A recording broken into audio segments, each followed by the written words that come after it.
Guys, আসসালামু আলাইকুম। আশা করি আপনারা সবাই ভালো আছেন, সুস্থ আছেন, সুন্দর আছেন। আমি আবার আপনাদের মাঝে উপস্থিত হয়েছি ছোট্ট একটা গল্প করার জন্য।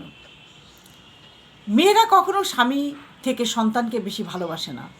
সন্তানকে পাশের বাড়ির ভাবির কাছে রেখে দিলেও স্বামীকে কিন্তু রাখে না। কথাগুলি যদি ভালো লেগে থাকে সাবস্ক্রাইব করে বেল বাটন টিপে দিন, বেশি বেশি শেয়ার করুন। মেয়েরা কখনো স্বামীর থেকে সন্তানকে বেশি ভালোবাসে না।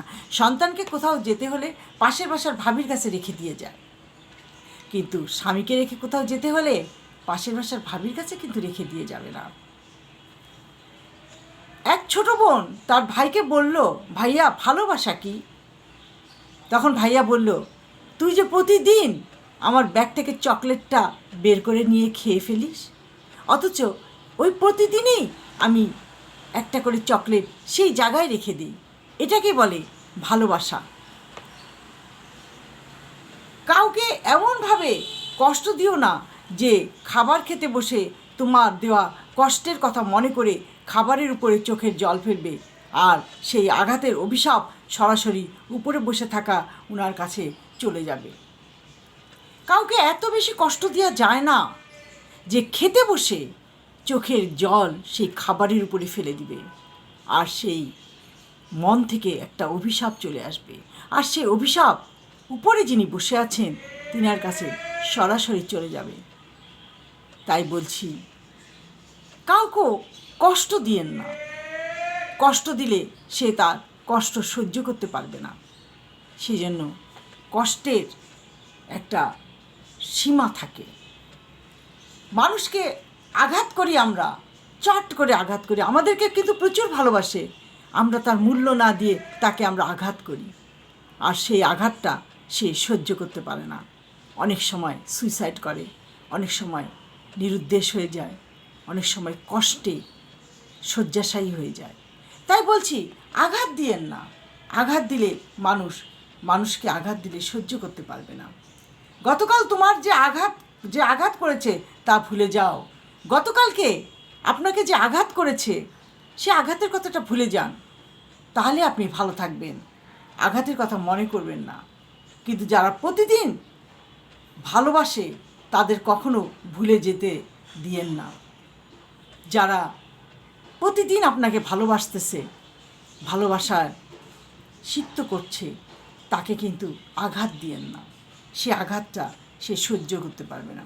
অতীতের সব দুঃখ কষ্ট ভুলে বর্তমানে মন দাও, কিন্তু সেখানে থেকে যে অভিজ্ঞতা হয়েছে তা কখনো ভুলে যাবেন না।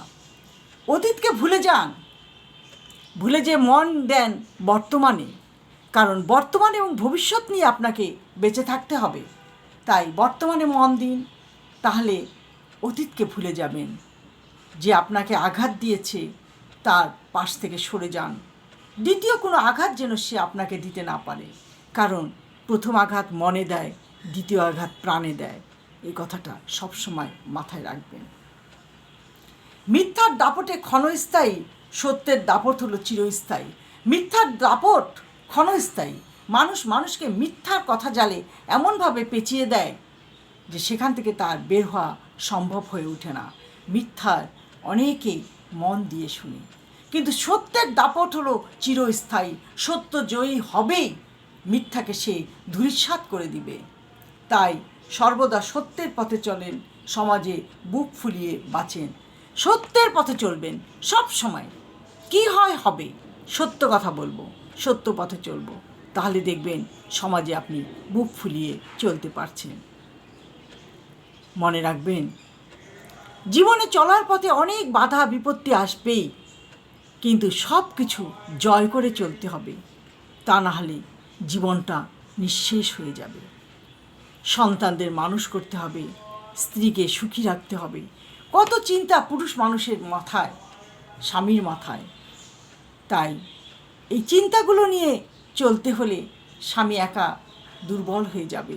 স্ত্রীকে পাশে থাকতে হবে এবং স্বামীকে সাহস যোগাতে হবে, তবেই তো স্বামী সুন্দরভাবে চলতে পারবে।